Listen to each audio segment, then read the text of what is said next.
ان الحمد للہ نحمده ونستعینه ونستغفره ونعوذ باللہ من شرور انفسنا ومن سیئات اعمالنا من يهده اللہ فلا مضل له ومن يضلل فلا هادی له واشهد ان لا الہ الا اللہ وحدہ لا شریک له واشهد ان محمدا عبده ورسوله اما بعد فان خير الحديث كتاب الله وخير الهدي هدي محمد صلى الله عليه واله وسلم وشر الامور محدثاتها وكل محدثة بدعة وكل بدعة ضلالة وكل ضلالة في النار. اعوذ باللہ السمیع العلیم من الشیطان الرجیم من ہمزہ ونفخہ ونفثہ بسم اللہ الرحمن الرحیم رب اشرح لی صدری ویسر لی امری واحلل عقدۃ من لسانی یفقہوا قولی. بسم اللہ الرحمن الرحیم ان اللہ وملائکتہ یصلون علی النبی یا ایہا الذین آمنوا صلوا علیہ وسلموا تسلیما. اللہم صلی علی محمد وعلی آل محمد کما صلیت علی ابراہیم وعلی آل ابراہیم انک حمید مجید. اللہم بارک علی محمد وعلی آل محمد کما بارکت علی ابراہیم وعلی آل ابراہیم انک حمید مجید. اللہم ربنا آتنا فی الدنیا حسنة وفی الآخرة حسنة وقنا عذاب النار. ربنا آتنا من لدنک رحمة وہیئ لنا من امرنا رشدا. لا الہ الا انت سبحانک انی کنت من الظالمین. حسبنا اللہ ونعم الوکیل. یا حی یا قیوم برحمتک استغیث ولا حول ولا قوة الا باللہ العلی العظیم. آمین. الحمدللہ آج 15 دسمبر 2019 کو سنڈے کے دن قرآن کلاس نمبر 8 نمبر میں ہم اللہ کے فضل سے سورۃ البقرہ کا آغاز کرنے جا رہے ہیں. ہماری کلاس نمبر 7 پوری کی پوری سورۃ الفاتحہ کے اوپر تھی، چونکہ وہ قرآن حکیم کا مقدمہ ہے اور قرآن کی چند صورتوں میں سے ہے ایسی صورت جو مکمل طور پر یکمشت نازل ہوئیں. سورۃ الفاتحہ جو ہے وہ نزول کے اعتبار سے تو مکی صورت ہے، لیکن پورے قرآن کا مقدمہ ہے. قرآن حکیم میں اب جتنے بھی مضامین آئیں گے ان سب کی جڑ سورۃ الفاتحہ کے اندر آ چکی ہے. سورۃ الفاتحہ کے کنزیکٹو بعد اللہ تعالیٰ نے سورۃ البقرہ کو مصحف کی ترتیب میں رکھا ہے. اگرچہ یہ ترتیب نزولی کے اعتبار سے مدنی صورت ہے، لیکن مصحف کی ترتیب میں یہ اگر سورۃ الفاتحہ کو قرآن کا مقدمہ مانا جائے تو پہلی صورت قرآن پاک کی سورۃ البقرہ ہے. اپنے حجم کے اعتبار سے سب سے بڑی صورت ہے قرآن حکیم کی ہے، اور مضامین کی گہرائی کے اعتبار سے بھی اگر کوئی شخص سورۃ البقرہ مکمل کور کر لے تو اسے آلموسٹ پوری کے پورے قرآن پاک کی ڈاکٹرن کلیئر ہو جائے گی. اور ظاہر ہے یہ آلموسٹ 2.5 پاروں پہ پھیلی ہوئی صورت ہے. آپ کو پتہ ہے کہ قرآن حکیم میں 2/3 قرآن جو ہے وہ مکی ہے اور 1/3 قرآن جو ہے وہ مدنی ہے. اس 1/3 قرآن میں سے بھی 2/3 حصہ وہ پہلے آلموسٹ 6.5 پارے ہیں جو 4 صورتیں ہیں مدنی. سورہ فاتحہ تو مکی ہے، وہ مقدمہ ہے. اس کے بعد سورہ البقرہ، سورہ آل عمران، سورۃ النساء اور سورۃ المائدہ، یہ کنزیکٹو 4 مدنی صورتیں ہیں اور یہ 6.5 پاروں کے اوپر پھیلی ہوئی ہیں.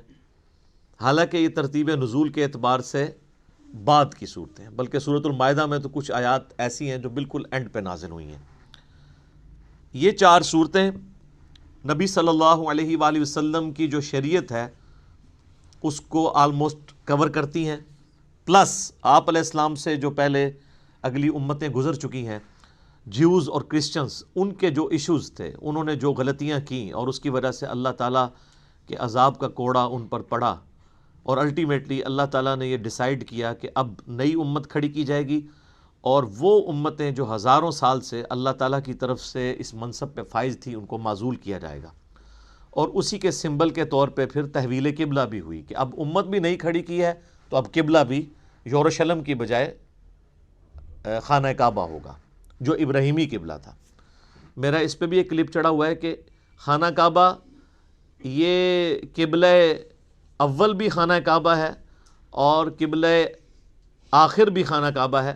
بیت المقدس یا یروشلم یہ درمیانی قبلہ ہے، کچھ عرصے کے لیے بیچ میں رہا۔ بہرحال وہ انشاءاللہ جب سورۃ البقرہ میں آیات آئیں گی تو ہم انہیں ڈیٹیل کے ساتھ ڈسکس کریں گے۔ ابھی تو چونکہ میں تعارف کے اوپر بات کر رہا ہوں، تو یہ جو 4 صورتیں ہیں یہ بھی جوڑوں کی شکل میں ہیں۔ پہلا جوڑا سورہ البقرہ اور سورہ آل عمران کا ہے۔ سورہ البقرہ مینلی جیوز کے ساتھ، یہودیوں کے ساتھ ڈیل کرتی ہے، اور سورہ آل عمران کرسچنز کے ساتھ۔ چونکہ وہ بھی اہل کتاب بھی ایک جوڑا تھا تو اس جوڑے کو اس اعتبار سے ایڈریس کیا گیا۔ اس سے اگلی جو 2 صورتیں ہیں سورہ النساء اور سورۃ المائدہ، اس میں بھی اہل کتاب سے بھی اور مشرکین عرب سے بھی اور ساتھ ہی ساتھ جو جیوز اور کرسچنز میں جو خرابیاں تھیں ان کو بھی ایڈریس کیا گیا ہے، اور پلس اللہ تعالیٰ نے جو پرانی شریعت تھی اس کے کچھ احکامات اسی طریقے سے پروسیڈ کروائے اور کچھ احکامات نئے نازل فرمائے شریعت محمدیہ صلی اللہ علیہ وآلہ وسلم کے اعتبار سے۔ لہٰذا ہم یہ کہہ سکتے ہیں کہ یہ جو 4 صورتیں ہیں یہ شریعت محمدیہ صلی اللہ علیہ وآلہ وسلم کو کور کرتی ہیں، پلس جو سابقہ امتیں ہیں جیوز اور کرسچنز ان کے ساتھ ڈیل کرتی ہیں، ان کے ایک جرائم کی لسٹ ہے۔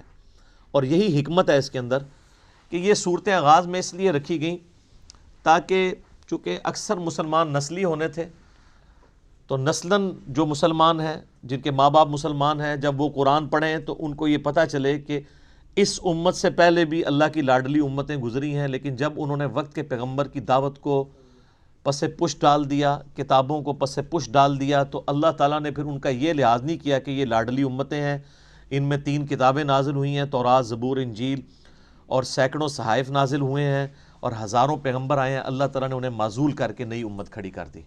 تو اگر تم بھی ویسا ہی کرو گے تو تمہارے ساتھ بھی ویسا ہی ہوگا۔ اور اس پہ جو سورۃ البقرہ کے پہلے 4 رکوع تو چونکہ قرآن حکیم کی پوری دعوت کا خلاصہ ہے، اور اس کے بعد جو اگلے 9 رکوع ہیں وہ بنی اسرائیل کے اوپر اللہ تعالیٰ نے فرد جرم عائد کی ہے، ان کی یعنی جو جرائم ہیں ان کو بیان کیا ہے۔ پھر اس کے بعد 7 یونیورسل ٹروتھ، ہر جرم کے بعد ایک آفاقی حقیقت اللہ نے بیان کی ہے کہ یہ میرا رول ہے، جب کوئی یوں کرے گا میں اس کے ساتھ ایسا ہی کروں گا۔ وہ 7 یونیورسل ٹروتھ بھی انشاءاللہ سورۃ البقرہ کے اندر آئیں گے۔ لیکن یہ جو پہلے 4 رکوع ہیں یہ پورے قرآن کی دعوت کا خلاصہ ہے۔ پہلے 4 رکوع اگر کور کریں گے تو پھر آپ کو ساری کی ساری اس کتاب کا جو اسلوب ہے، یہ کس طریقے سے گفتگو کرتی ہے، وہ سمجھ آ جائے گا۔ تو چونکہ اکثر نسلی مسلمان تھے اس لیے یہ شروع میں صورتیں ہیں، اگرچہ ترتیب نزول کے اعتبار سے یہ مدنی ہے۔ پلس جو سابقہ امتیں ہیں ان میں بھی آپ دیکھ رہے ہیں اس وقت کرسچنز آلموسٹ 2.25 ارب کے قریب ہیں، ان کے لیے تو انٹرسٹ سورۃ الانعام میں یا سورۃ الواقعہ میں یا سورۃ الاعراف میں اس طریقے سے نہیں ہے جو انٹرسٹ ان کا سورۃ البقرہ اور سورہ آل عمران میں ہے، کیونکہ وہ ان کے معاملات کو مینلی ڈیل کر رہی ہے۔ تو اس لیے یہ صورتیں اللہ تعالیٰ نے بڑی حکمت کے ساتھ شروع میں رکھی ہیں۔ اور یہ یاد رکھیے گا یہ اس وقت جو ہمارے پاس مصحف موجود ہے اپنے نزول کی ترتیب کے اعتبار سے تو ایسا نہیں ہے، لیکن اللہ کے پاس لوح محفوظ میں اسی ترتیب سے ہے، اور اسی ترتیب سے نبی علیہ السلام نے جو دورہ کیا قرآن کا حضرت جبرائیل کے ساتھ، جو میں نے تعارف قرآن میں 6 لیکچر دے دیے ہیں وہ آپ سن سکتے ہیں، تو یہ نبی علیہ السلام نے مصحف خود لکھوایا اسی ترتیب کے ساتھ۔ میرے بھائیو، سورۃ البقرہ اور سورہ آل عمران جوڑا ہے، اور قرآن حکیم کی آلموسٹ ساری صورتیں ہی اکا دکا کے سوا جوڑے کی شکل میں ہیں۔ یہ ٹروتھ جو ہے سب سے پہلے ریویل کیا ہے حمید الدین فراہی رحمہ اللہ تعالیٰ نے، جن کو فوت ہوئے آلموسٹ 100 سال گزرے ہوں گے۔ ڈاکٹر اسرار صاحب کے بھی آپ سمجھ لیں دادا استاد، غامدی صاحب کے بھی دادا استاد، جو امین احسن اصلاحی صاحب تھے جو غامدی صاحب اور ڈاکٹر سراج صاحب کے مشترکہ استاد ہیں، ان کے وہ استاد تھے. انہوں نے یہ ٹروتھ ریویل کیا اور یہ حقیقت ان پہ اللہ تعالیٰ نے کھولی. ظاہر ہے قرآن کبھی بھی پرانا نہیں ہوگا کہ قرآن حکیم کی صورتیں جوڑوں کی شکل میں ہیں، اور انہوں نے کوئی اس کو انوینٹ نہیں کیا، بلکہ انہوں نے احادیث پہ جب تفکر کیا، پھر قرآن پاک کی آیات دیکھی تو ان کو آئیڈیا ہوا کہ واقعی تو جوڑوں کی شکل میں ہے. صورتوں کو اگر آپ کریٹیکلی واچ کریں، سورۃ الفلق اور سورۃ الناس یہ ایک جوڑا ہے. حدیث میں بھی المعوذتین، دو پناہ دینے والی صورتیں ان کو کہا گیا ہے.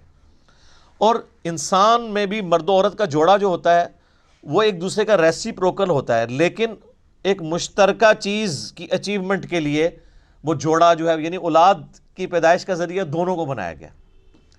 سورۃ الفلق اور سورۃ الناس بڑا پرفیکٹ جوڑا ہے. سورۃ الفلق میں ان چیزوں کے شر کے اگینسٹ اللہ کی پناہ مانگی گئی ہے جو باہر سے حملہ آور ہوتی ہیں، اور سورۃ الناس میں ان چیزوں کے شر کے اگینسٹ پناہ مانگی گئی ہے جو داخلی ہیں، جو اندر سے حملہ آور ہوتی ہیں. تو یہ دونوں چیزیں امپورٹنٹ ہیں، باہر سے حملہ ہونے والی خارجی چیزیں اور داخلی چیزیں. جوڑا ہے. سورہ بقرہ سورہ آل عمران بھی جوڑا ہے. سورۃ البقرہ میں جیوز اور سورہ آل عمران میں کرسچنز. اور اس کا اشارہ بھی موجود ہے صحیح مسلم کے اندر. نبی صلی اللہ علیہ وآلہ وسلم نے فرمایا کہ قرآن حکیم کی تلاوت کیا کرو، قرآن اپنے پڑھنے والے کے لیے سفارش کرے گا. اور پھر آپ نے بالخصوص فرمایا کہ سورۃ البقرہ اور سورہ آل عمران یہ قیامت والے دن دو پرندوں اور دو بادلوں کی شکل میں چمکتے ہوئے، الزہراوین کے الفاظ ہیں، دو چمکتے ہوئے بادلوں کی شکل میں ظاہر ہوں گی اور اللہ تعالیٰ سے جھگڑا کریں گی اس شخص کے حق میں جو ان کی تلاوت کیا کرتا تھا. یہ صحیح مسلم الفاظ ہیں. اور آپ علیہ السلام نے فرمایا کہ اپنے گھروں میں اس کی تلاوت کرو، جادوگر سورہ بقرہ کو نہیں پہنچ سکتے. اور صحیح مسلم شریف میں حدیث ہے کہ جس گھر میں سورہ البقرہ کی تلاوت کی جاتی ہے وہاں سے شیطان بھاگ جاتا ہے، شیاطین بھاگ جاتے ہیں. اور یعنی یہ جادوگروں کے اگینسٹ، شیاطین کے اگینسٹ یہ سورۃ البقرہ جو ہے یہ بڑی پرفیکٹ صورت ہے.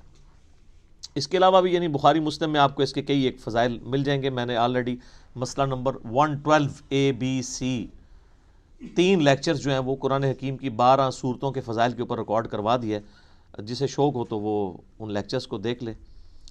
اور مسلم شریف کے یہ بھی الفاظ ہیں کہ نبی علیہ السلام نے فرمایا کہ سورہ البقرہ کو پڑھنا برکت ہے اور اسے چھوڑ دینا حسرت ہے. یعنی اس کے اندر وہ فضائل ہیں کہ وہ کوئی محروم شخص ہی اس سے محروم رہے گا. بخاری و مسلم میں ایک اور حدیث ہے، سیدنا اسید بن حضیر رضی اللہ تعالیٰ عنہ کہتے ہیں کہ ایک رات میں سورہ بقرہ کی تلاوت کر رہا تھا تو میرے پاس ایک گھوڑا میرا بندھا ہوا تھا تو اس نے بدکنا شروع کر دیا. تو میں نے تلاوت روک دی تو وہ بالکل سٹیبل ہو گیا. پھر میں نے تلاوت شروع کی، وہ بدکنا شروع ہو گیا. حتیٰ کہ وہ کہتے ہیں میرا ایک چھوٹا سا بیٹا جو پاس ہی لیٹا ہوا تھا یحییٰ، مجھے خطرہ ہوا کہ یہ گھوڑا اس پہ نہ چڑھ دوڑے، اتنا بدکے.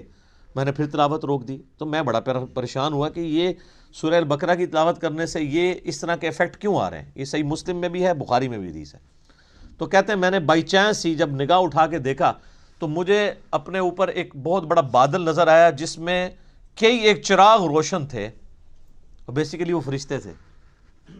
اور جب میں تلاوت شروع کرتا تھا وہ بادل نیچے آ جاتا تھا اور اس کی وجہ سے گھوڑا بھی دکھتا تھا. تو صبح کے وقت میں نے نبی علیہ السلام سے جب یہ واقعہ بیان کیا تو آپ علیہ السلام نے فرمایا وہ فرشتے تھے جو تمہاری تلاوت سننے کے لیے آئے تھے، اور اگر تم یہ تلاوت جاری رکھتے تو وہ زمین پہ بھی اتر آتے اور عام لوگ بھی ان کو دیکھ لیتے. اچھا، یہ ایکسپیرینس اب نہیں ہوں گے. اس طرح کے ایکسپیرینسز نبی علیہ السلام کے مبارک دور میں اس لیے ہوتے تھے کہ اللہ تعالیٰ ایک نئی امت کھڑی کر رہا تھا.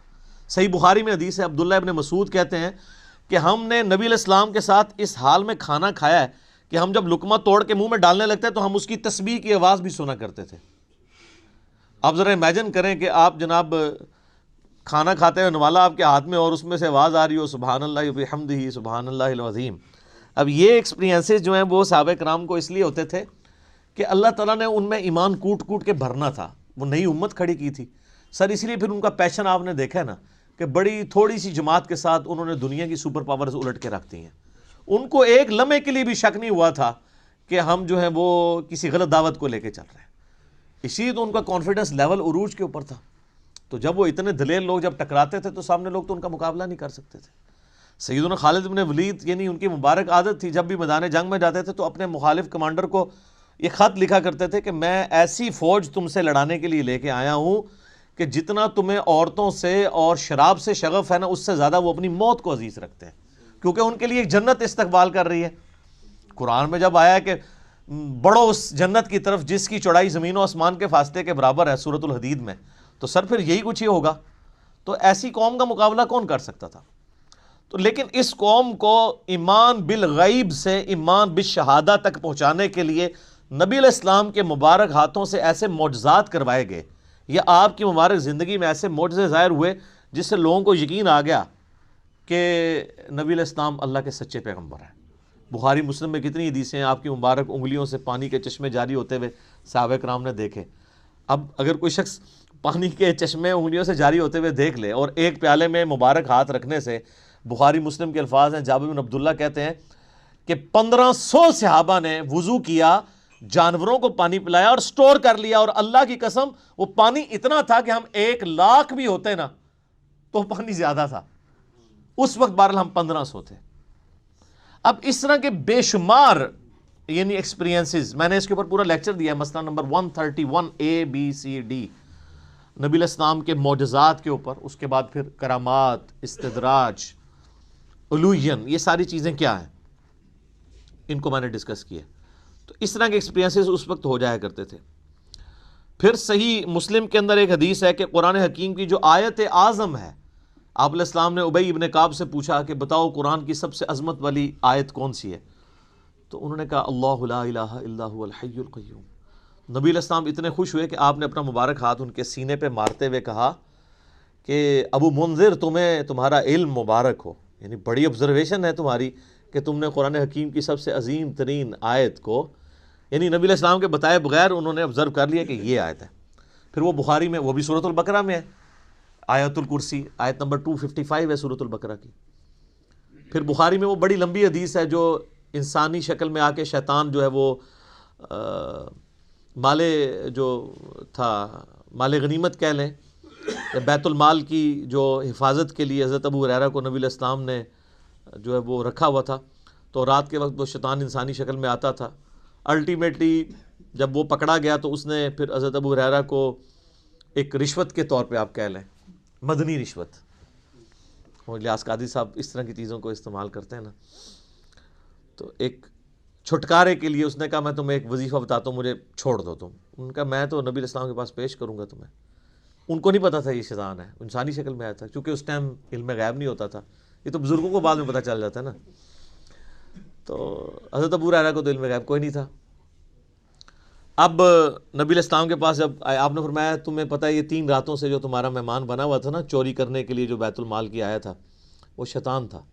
البتہ جو اس نے جاتے ہوئے یہ بات کی نا کہ قرآن حکیم میں ایک آیت ایسی ہے کہ اگر تم رات کو بسترے پہ جاتے وقت تلاوت کر لو تو صبح تک اللہ تعالیٰ تمہاری حفاظت پہ ایک فرشتہ معمور کر لے گا، تو وہ ہے تو جھوٹا تھا، اس نے بات سچی کی ہے۔ تو اس سے ایک اصولی بات پتہ چل گئی کہ اگر کوئی جھوٹا شخص بھی صحیح بات کرے نا تو بات کو لینا چاہیے، بندے کو چھوڑ دینا چاہیے۔ یہاں حالت یہ ہے کہ کوئی بندہ جو ہے وہ بات کرتا ہے تو کہتے ہیں اس کی داڑھی پوری نہیں ہے تو ہم اس کی بات نہیں مانیں گے، یہ ہمارے فرقے کا نہیں ہے، ہم اس کی بات نہیں مانیں گے۔ وہ یہ دیکھو بات کیا کر رہا ہے، یہ نہ دیکھو بات کون کر رہا ہے۔ یہ نبی علیہ السلام نے ہمیں تعلیم دی ہے، اور مولویوں کی کامیابی کا راز یہی ہے کہ وہ اس حدیث کے اوپر عمل نہیں کرنے دیتے، وہ فوراً ڈکلیئر کرتے ہیں یہ تو بدعتی ہے، یہ تو گمراہ ہے، یہ رافضی ہے، یہ ناسبی ہے، یہ خارجی ہے، یہ بد مذہب ہے، اس سے بچنا ہے۔ تو سب سے بڑا بد مذہب اس روئے عرض پہ اگر کوئی ہو سکتا ہے تو شیطان ہی ہو سکتا ہے نا، اور کنفرم جہنمی اگر کوئی ہو سکتا ہے تو شیطان ہے۔ تو نبی علیہ السلام فرمایا ہے جھوٹا ہے، بات سچی کی ہے۔ تو شیطان اگر سچی بات کرے تو لے لیں، تو اگر آپ ہمیں شیطان ہی سمجھتے ہیں تو تب بھی آپ بات دیکھیں، اب وہ بات آپ کے خلاف ہے۔ تو یہ اسی طریقے سے ہے کہ انگریز آپ کو آ کے کہے کہ جی سورہ بقرہ کی آیت نمبر 279 میں اللہ تعالیٰ نے ڈکلیئر کیا ہے اس شخص کو، اللہ اور اس کے رسول کی جنگ ہے اس کے خلاف جو سود کھاتا ہے۔ آپ کہیں جی چونکہ تو انگریز ہے اس لیے میں یہ بات نہیں مانتا، تو وہ آپ انگریز کا انکار کر رہے ہوں گے یا قرآن کا؟ قرآن کا۔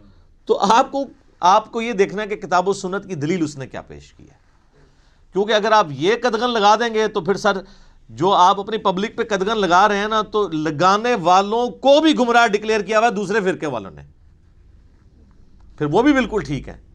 بریلوی پھر بالکل ٹھیک ہے کہ اہل حدیث کی بات نہیں سننی چاہیے، کیونکہ اہل حدیث جو کہہ رہے ہیں کہ بریلویوں کی بات نہیں سننی چاہیے۔ پھر سنی بالکل ٹھیک ہے کہ شیعہ کی بات نہیں سننی چاہیے، کیونکہ شیعہ بھی کہہ رہے ہیں کہ سنیوں کی بات نہیں سننی چاہیے۔ تو اس امام میں سارے کے سارے ہی ننگے ہیں۔ تو آیت اعظم قرآن حکیم کی صحیح مسلم کی حدیث کے تحت آیت الکرسی وہ بھی سورۃ البقرہ کا حصہ ہے۔ پھر صحیح مسلم میں ایک حدیث ہے، حضرت جبرائیل علیہ السلام نبی علیہ السلام کے پاس بیٹھے ہوئے تھے، تو اچانک آواز سنی انہوں نے، تو آسمان کی طرف سر اٹھایا تو کہا یا رسول اللہ صلی اللہ علیہ وآلہ وسلم، آج آسمان کا وہ دروازہ کھلا ہے جو آج سے پہلے نہیں کھلا، اور اس آسمان سے ایک فرشتہ نازل ہوا ہے جو یہ میرے پاس کھڑا ہے، آپ کو سلام عرض کر رہا ہے، اور یہ اللہ کی طرف سے خاص خبر لے کے آیا ہے۔ تو پھر اس نے بتایا کہ اللہ تعالیٰ کی طرف سے آپ کو دو نوروں کی بشارت ہو جو آپ سے پہلے کسی پیغمبر کو نہیں دیے گئے، نمبر 1 سورۃ الفاتحہ، اور نمبر 2 سورۃ البقرہ کی آخری 2 آیات، آمن الرسول بما انزل الیہ من ربہ والمؤمنون۔ اور صحیح بخاری اور مسلم دونوں میں حدیث ہے کہ جو یہ رات کے وقت سورہ البقرہ کی آخری 2 آیات پڑھ لے گا تو اس میں جو کچھ اس نے اپنے رب سے مانگا ہے اس کو عطا کر دیا جائے گا۔ وہ تجدید ایمان ہے، ٹھیک ہے، اس میں سب کچھ ایمانیات ہیں، پھر دعائیں ہیں اللہ سے۔ اسی لیے ہم نے اپنے صبح شام کے اذکار کارڈ، بلو کارڈ کے اوپر یہ وظیفے کے طور پہ لکھا ہوا ہے۔ بہت لمبے وظائف نہیں کر سکتا، کم از کم سورہ بقرہ کی آخری 2 آیات زبانی یاد کر لے، اور پڑھتے رہیں گے تو زبانی یاد ہو جائیں گی۔ تو وہ بھی سورہ بقرہ کے یعنی فضائل کے اندر ہی وہ ساری کی ساری چیزیں آتی ہیں۔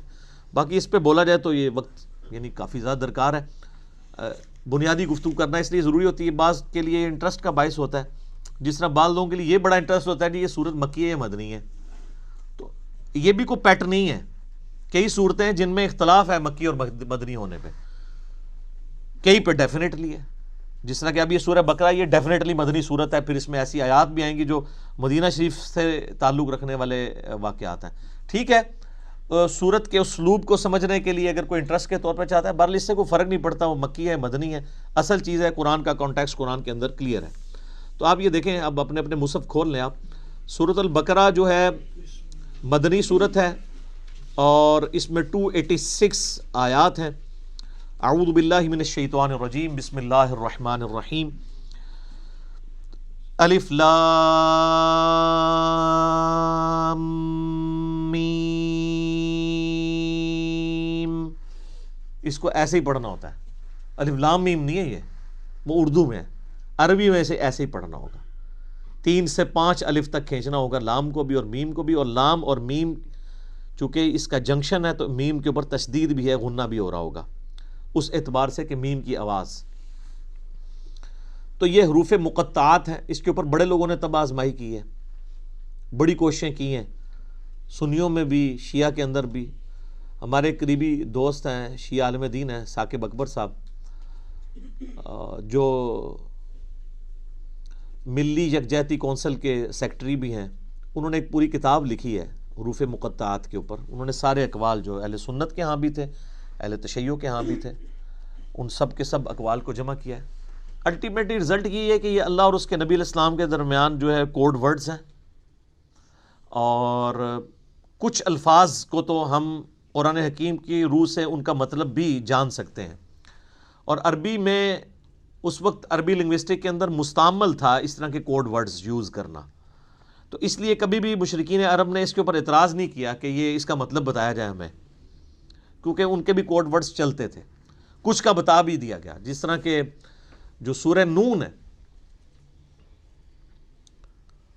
سورۃ القلم بھی جسے کہتے ہیں، پارہ نمبر 29 میں، تو اس میں صاحب الحوت کا ذکر آیا، یعنی مچھلی والے، کون؟ سیدنا یونس علیہ السلام۔ اور سورہ الانبیاء میں حضرت یونس کا نام ہے ذن نون، نون والا، جیسے ہم کہتے ہیں نا ذل جلال یا ذل جلال، حالت رفع میں پڑھا جائے گا ذل جلال، جلال والا اللہ کا نام ہے، تو وہاں پہ ذن نون، نون والا، تو نون والا کون؟ وہ سورہ القلم میں، اس میں آغاز ہی کس سے ہوتا ہے؟ نون والقلم وما یسطرون، تو اس پہ تو اجماع امت ہے کہ وہاں نون سے مراد مچھلی ہے. اور عرب میں اس طرح کے کوڈ ورڈز یوز ہوتے تھے. مثلا یہ جو توئیں ہیں نا، یہ سانپ کے لیے سمبل کے طور پہ استعمال ہوتا تھا. اس کی شکل بھی آلموسٹ دیکھ لینا، کوبرا سانپ اگر ایسے کھڑا ہو اور یوں اس کی دم ہو تو یہ سمبل استعمال ہوتا تھا عرب میں. اور آپ مزے کی بات دیکھیں کہ جتنی صورتوں میں حضرت موسیٰ علیہ السلام کے واقعات آئے ہیں نا، سورۃ القصص ہے، سورہ طٰہٰ ہے، طٰہٰ بھی توئیں سے سٹارٹ ہو رہی ہے. اسی طریقے سے سورۃ القصص، طٰ، سین، سب میں طٰ آپ کو نظر آئے گی.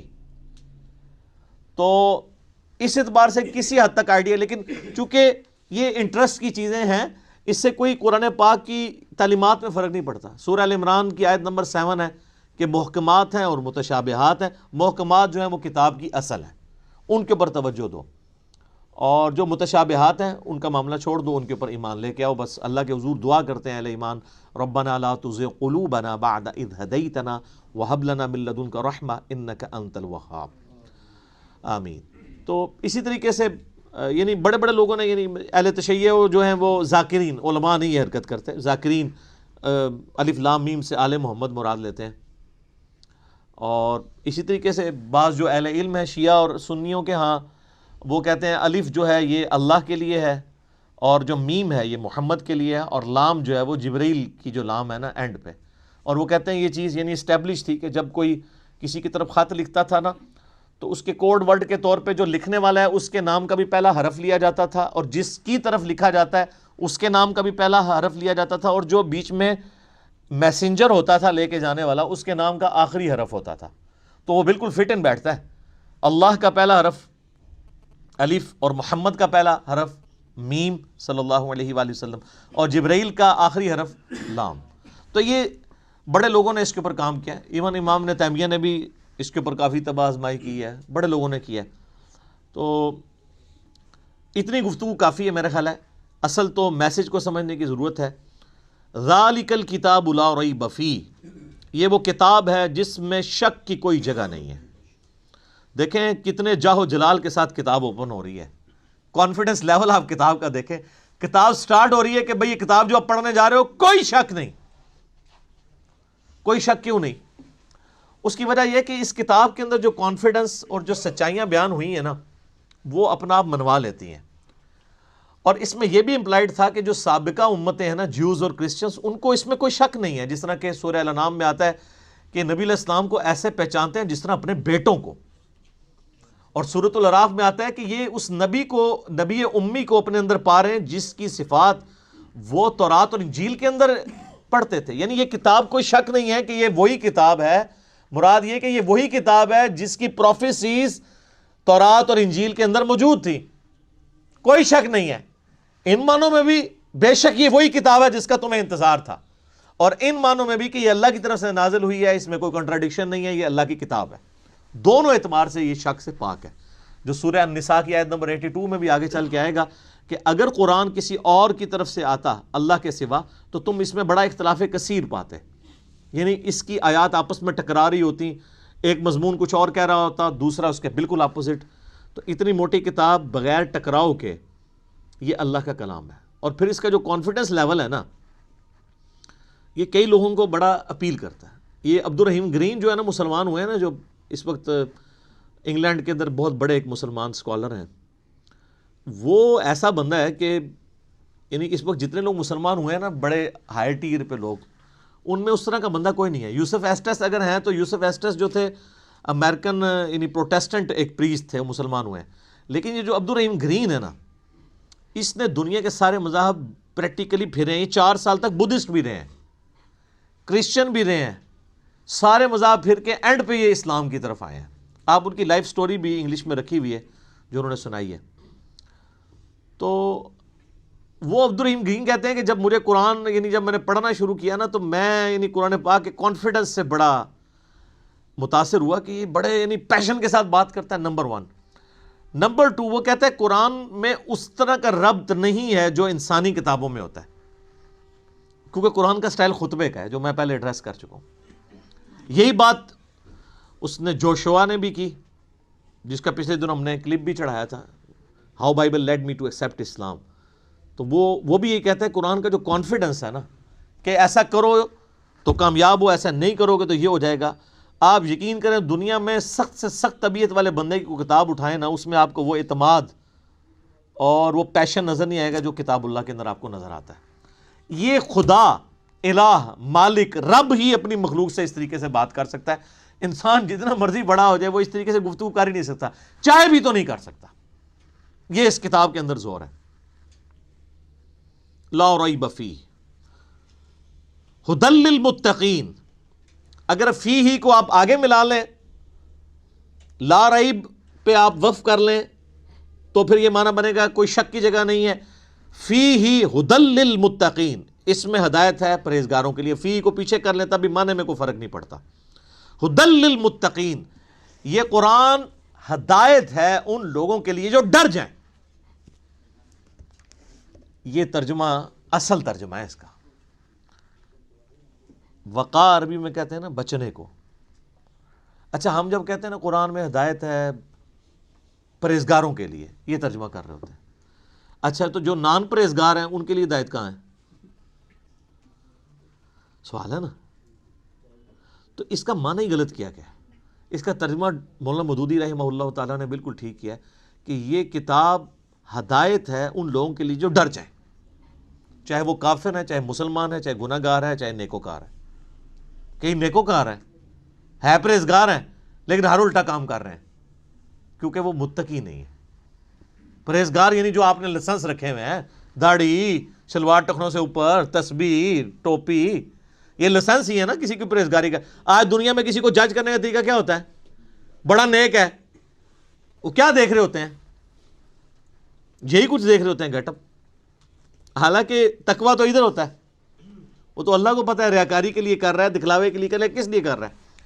بہرحال جو دنیا کے لائسنس ہیں ان میں جو پرہیزگار ہیں ان میں سے کئی لوگ ہیں جو متقی نہیں ہیں. تو ھدی للمتقین, یہ ہدایت ہے ان کے لیے جو ڈر جائیں. جو بھی ڈر جائے اس کو لیے قرآن کے اندر ہدایت ہے, اور جو نہ ڈرے اس کے لیے قرآن میں کوئی ہدایت نہیں. یہ بڑی خطرناک بات ہے. قرآن سٹارٹ اس سے لے رہا ہے کہ قرآن میں ہدایت اس کے لیے ہے جو ڈر جائے, اور جو نہیں ڈرے گا کوئی ہدایت نہیں. آگے چل کے آئے گا شہر رمضان الذی انزل فیہ القرآن ھدی للناس وبینات من الہدی والفرقان.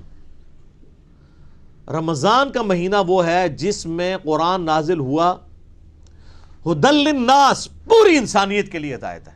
وہاں تو متقی کا بھی ذکر نہیں آیا, پوری انسانیت چاہے کافر ہے چاہے مسلمان ہے.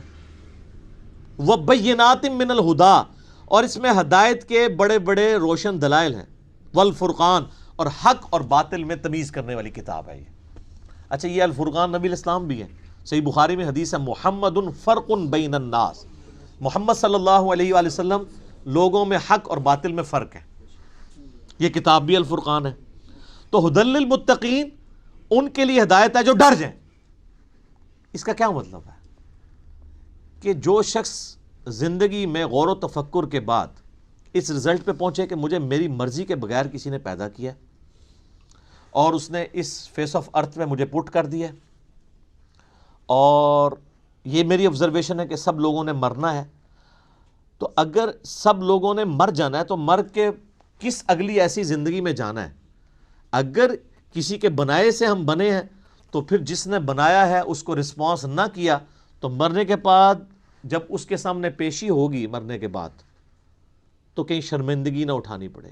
جب یہ تصور کسی بھی انسان کے دماغ میں آ جائے, اس کا دل اس تصور کی گواہی دے دے, تو وہ فوراً ڈر جائے گا, یار مجھے کس نے پیدا کیا؟ میرے تو ماں باپ کو بھی نہیں پتا کہ مجھے کس نے پیدا کیا, وہ خود کیسے پیدا ہوئے. تو الٹیمیٹلی ایک خدا کا تصور آتا ہے نا, وہ اللہ جس نے ہماری مرضی کے بغیر ہمیں پیدا کیا, وہ ہمارے ساتھ کچھ بھی کر جائے ہمیں کو بچا نہیں سکتا. سب سے بڑا تو اس نے ہمارے ساتھ کام کر دیا نا کہ پیدا کر دیا, ہم سے پوچھ کے کیا. تو اب بھی جو کچھ وہ کرے گا تو کوئی نہیں کچھ کر سکتا.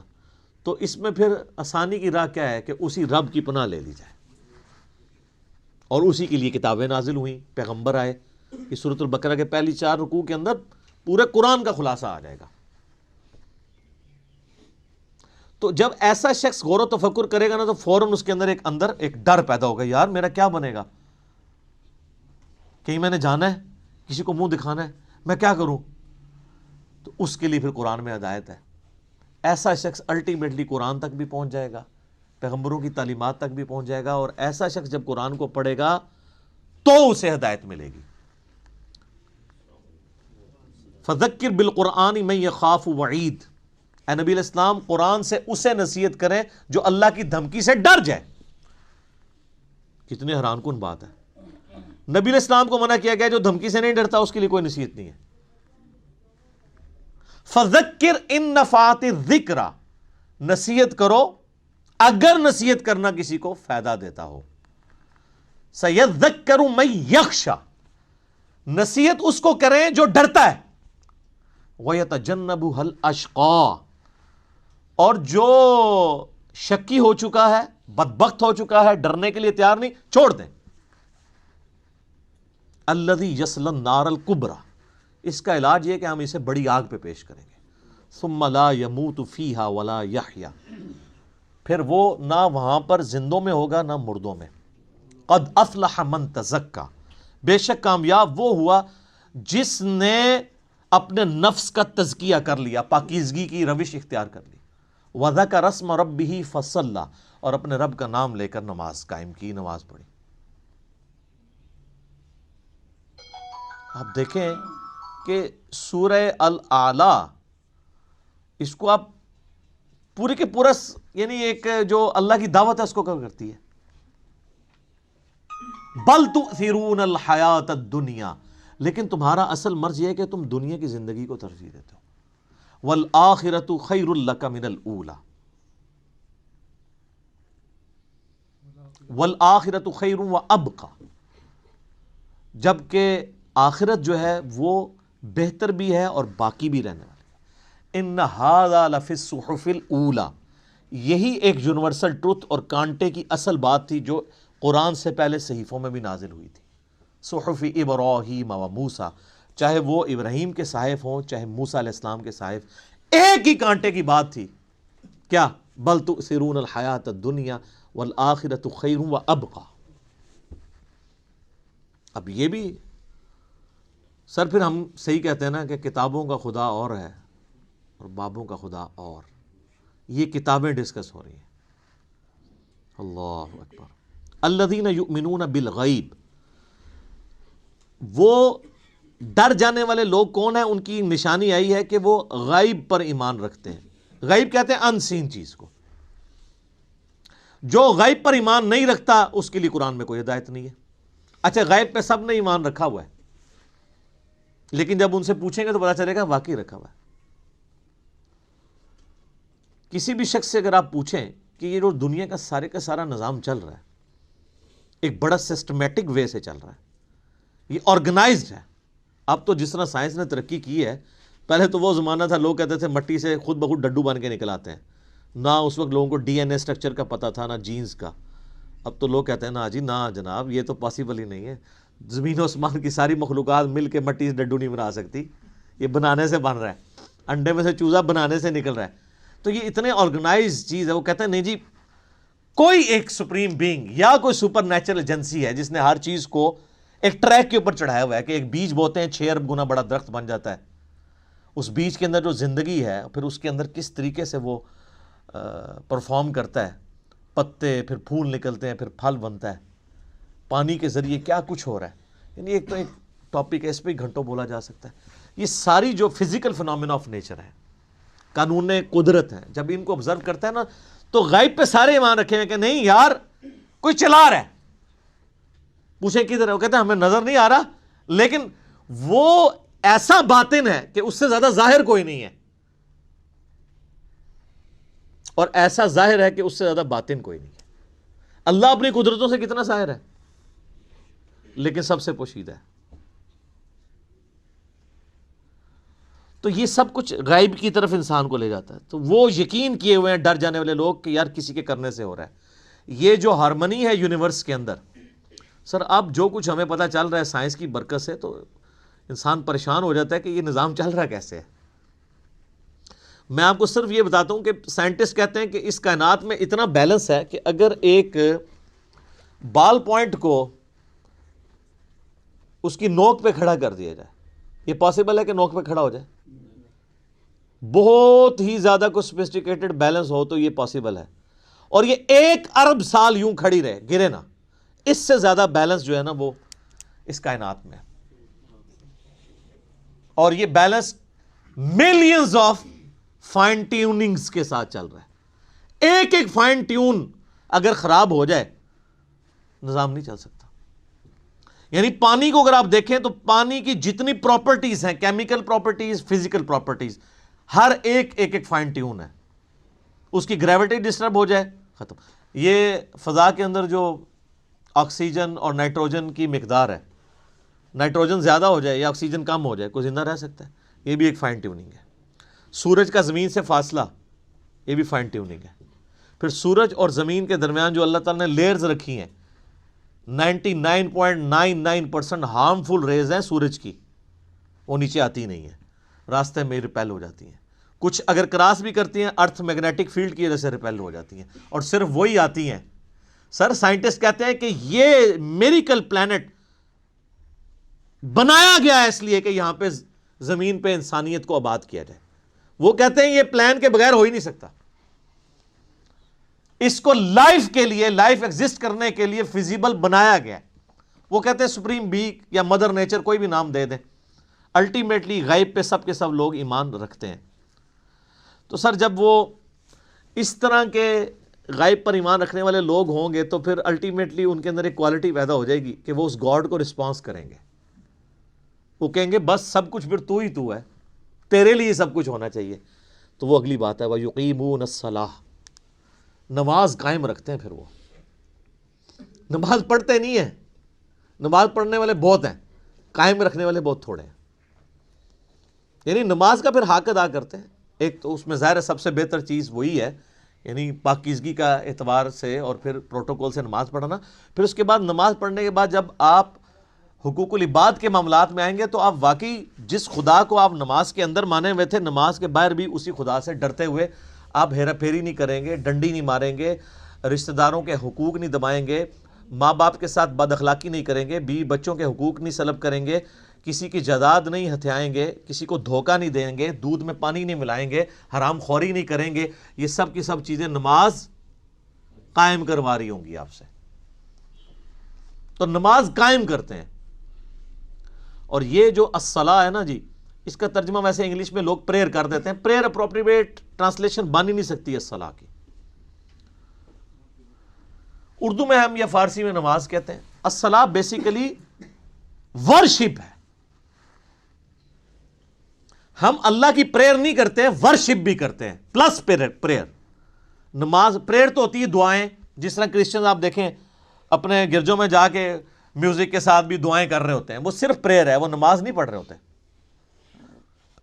ہم نماز پڑھتے ہیں صلاح، جس میں پریئر بھی ہوتی ہے اور ورشپ۔ ورشپ ہوتی ہے کہ آپ جس کو اپنا الہ مانے ہوئے اس کے سامنے پوسچرز بناتے ہیں۔ تو ہم اپنے خدا کے سامنے پوسچرز بناتے ہیں نا، قیام کی حالت میں کھڑے ہوتے ہیں، اس طرح بھی پوسچر بناتے ہیں، ایسے بھی پوسچر بناتے ہیں، چاہے وہ ربنا لک الحمد کے بعد بنا لیں یا قیام میں بنا لیں، پوسچر یہ بھی ایک بناتے ہیں، ارسال الیدین والا۔ پھر گھٹنے پہ ہاتھ رکھ کے رکوع کی حالت میں اللہ کے سامنے پوسچر بناتے ہیں، پھر الٹیمیٹلی اپنا ماتھا زمین پہ رکھ کے پوسچر بناتے ہیں، پھر بیٹھ کے پوسچر بناتے ہیں۔ یہ سارے کے سارے جو پوسچرز ہیں ہماری ادائیں ہیں، اور پھر ہر ادا کے اندر ہم اذکار بھی کر رہے ہوتے ہیں، پریئرز بھی کر رہے ہوتے ہیں۔ تو پریئر پلس پوسچرز یہ مل کے ورشپ اور عبادت اور صلاح بنتی ہے۔ وَمِمَّا رَزَقْنَاهُمْ يُنْفِقُونَ، اور وہ خرچ کرتے ہیں اس رزق میں سے جو ہم نے ان کو دیا تھا۔ کیا بات ہے، ساتھ ہی کہہ دیا کہ اگر کر رہے ہو تو کسی کو اکڑ نہ آ جائے، دیا بھی ہمارا ہوا ہے۔ اور اس میں یہ چیز بھی امپلائڈ ہے کہ جو شخص گاڈ کانشیسنس رکھے گا، تقوی رکھتا ہوگا نا، وہ جیب ضرور ڈھیلی کرے گا۔ انسان جیب وہیں ڈھیلی کرتا ہے، پیسہ وہیں پہ خرچ کرتا ہے جہاں اس کا کوئی مفاد ہو۔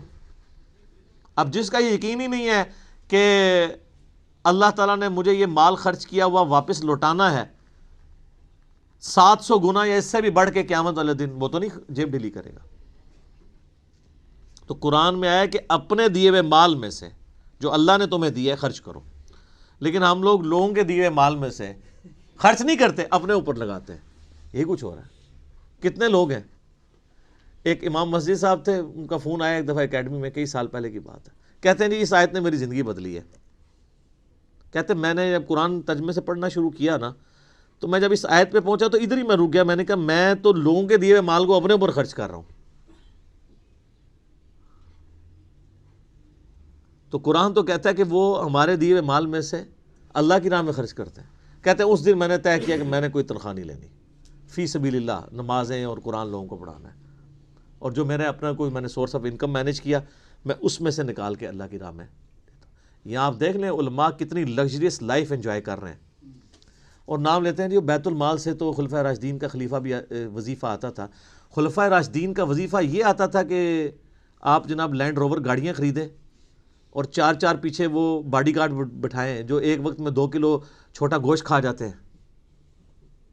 سر خلفۂ راشدین تو سوکھی کھانے والے تھے۔ ایک عام مہاجر کا جو وظیفہ تھا وہ خلفۂ راشدین کا لگا ہوا تھا۔ ہم نہیں کہتے امام مسجد کی تنخواہ حرام ہے، ہم کہتے ہیں پھر سبسسٹنس لیول پہ آخرت بھی لینی ہے، دوویں جانے مٹھے باہو نہ، آخرت لینی ہے تو پھر آپ کو دنیا کا کمپرومائز کرنا پڑے گا۔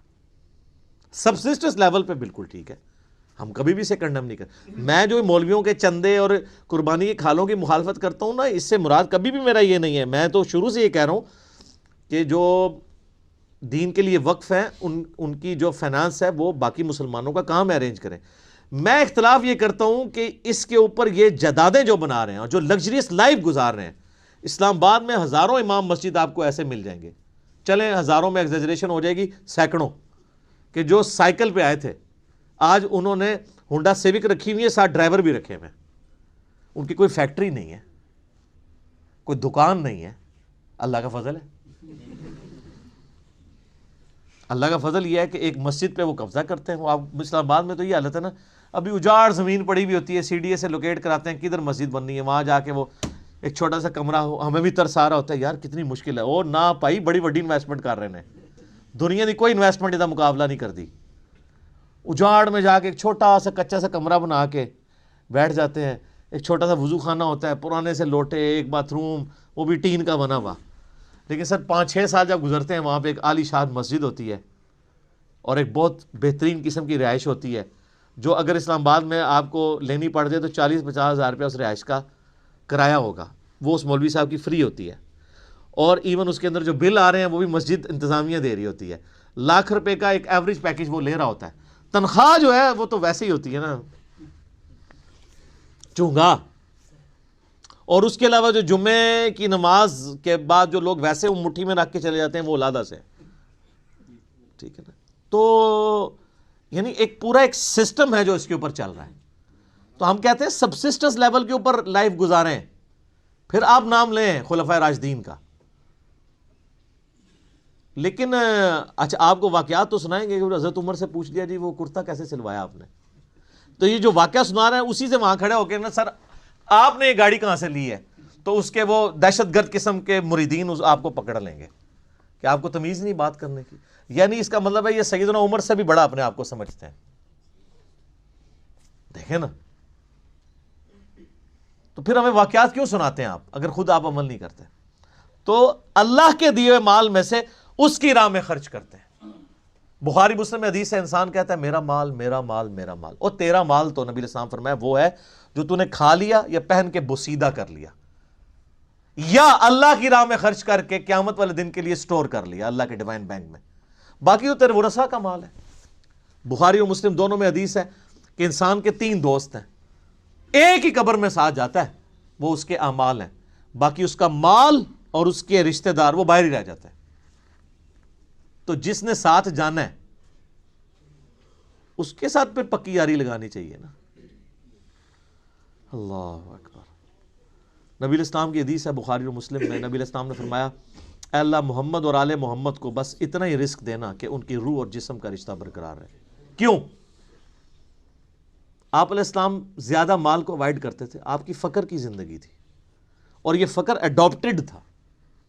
اما عائشہ کہتی ہیں خیبر کے بعد تو وسعت ہو گئی تھی، لیکن حضور کی وفات تک ہماری حالت ہے، بخاری مسلم دونوں میں حدیث ہے، بعض اوقات 1 مہینہ، بعض اوقات 2، بعض اوقات 3 مہینے بھی ہمارے گھر میں چولہا نہیں جلتا تھا، 2 کالی چیزوں، کھجور اور پانی پہ گزارا ہوتا تھا، اور کھجور بھی کوئی پیٹیاں یا ٹوکرے نہیں، 2 کھجوریں صبح اور 2 شام کو بس، اور 1 میٹھا پانی کا پیالہ صبح اور 1 شام کو، یہ ٹوٹل رزق تھا۔ میٹھا پانی اس وقت ایک ایشو تھا، دور سے بھر کے لانا پڑتا تھا۔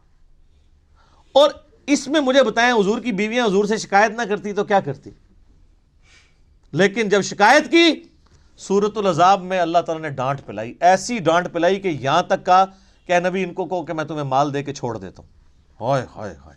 اور حضور آئے ہیں، بخاری مسلم کے الفاظ ہیں، کہا عائشہ جاؤ اپنے باپ سے مشورہ کرنا ہے کر لو، اللہ نے تو مجھے کہہ دیا اگر تم اس طرح ہی فقر کی زندگی گزارنا چاہتی ہو میرے ساتھ رہو، تو ادروائز میں تمہیں چھوڑ دیتا ہوں مال دے کے۔ انہوں نے کہا میں اللہ، اس کا رسول اور آخرت کو چاہتی ہوں۔ وہ قرآن میں یہ آیا تھا اگر تم اللہ، اس کے رسول اور آخرت کو چاہتی ہو تو پھر اسی طریقے سے نبی کے ساتھ گزارا کرو۔ تو آپ کی بیویاں اگر آپ کے ساتھ غصہ کھائیں نا تو صبر کیا کریں۔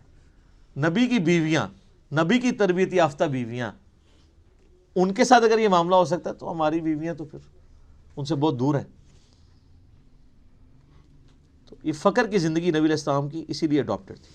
والذین یؤمنون بما انزل الیک، اے نبی علیہ السلام وہ لوگ ہیں جو ایمان لاتے ہیں اس پر جو آپ کی طرف نازل ہوا، وما انزل من قبلک، اور اس پر بھی جو آپ سے پہلے نازل ہوا۔ اچھا ادھر یہ نہیں آیا کہ اور اس پر بھی جو آپ کے بعد نازل ہوگا، اس کا مطلب ہے کہ نبوت ختم ہو چکی ہے۔ وَبِالْآخِرَةِ هُمْ يُوقِنُونَ، اور آخرت کی زندگی کے اوپر وہ یقین رکھتے ہیں۔ سر دیکھیں، کتابوں پر ایمان لاتے ہیں اور آخرت پر کیوں؟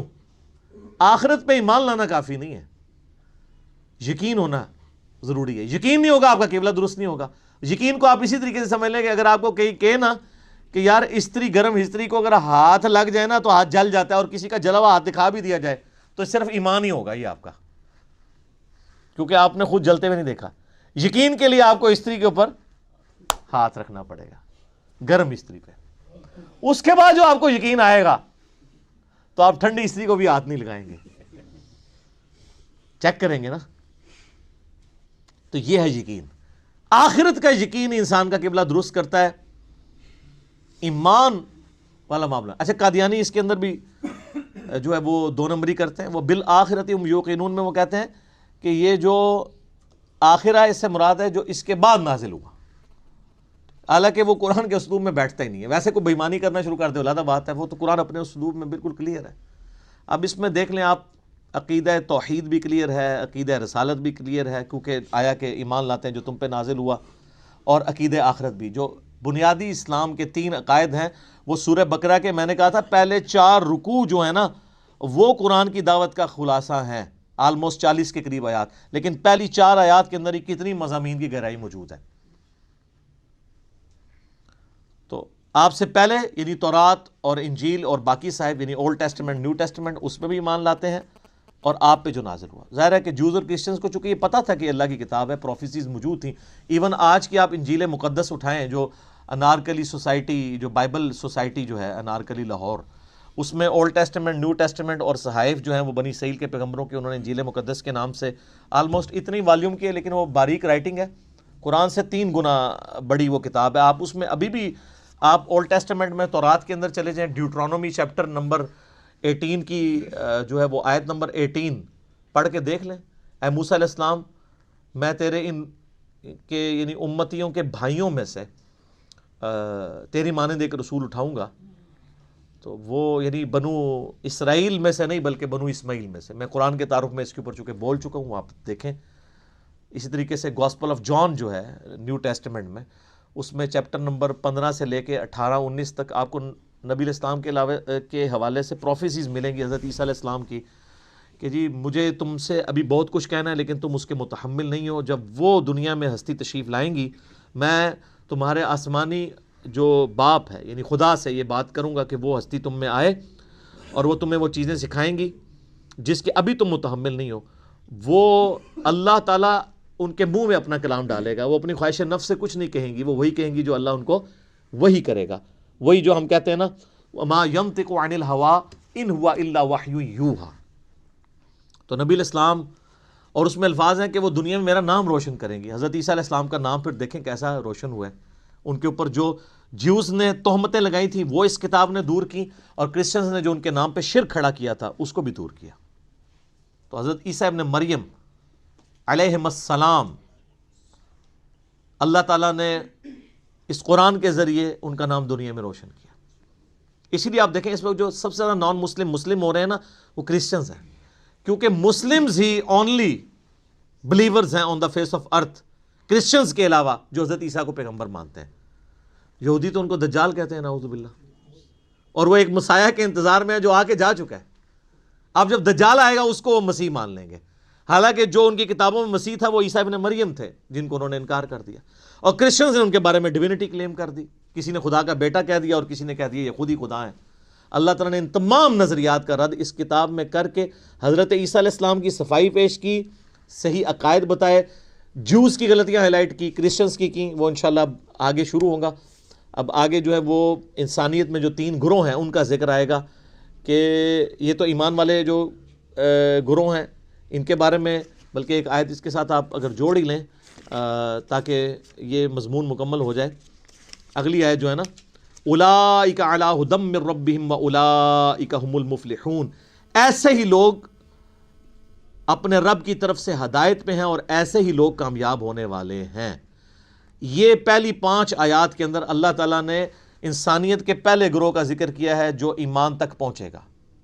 اس کے بعد پھر کافروں کا ذکر آئے گا، پھر اس کے بعد منافقین کا. یہ 3 گروہوں کا ذکر آئے گا. آج ہم نے سورۃ البقرہ کی پہلی 5 آیات کے اندر ان لوگوں کو کور کر لیا ہے، اور اس کا پھر کنکلوژن بھی اللہ نے سنا دیا کہ کامیاب لوگ پھر یہی ہوں گے. ٹھیک ہوگا جی.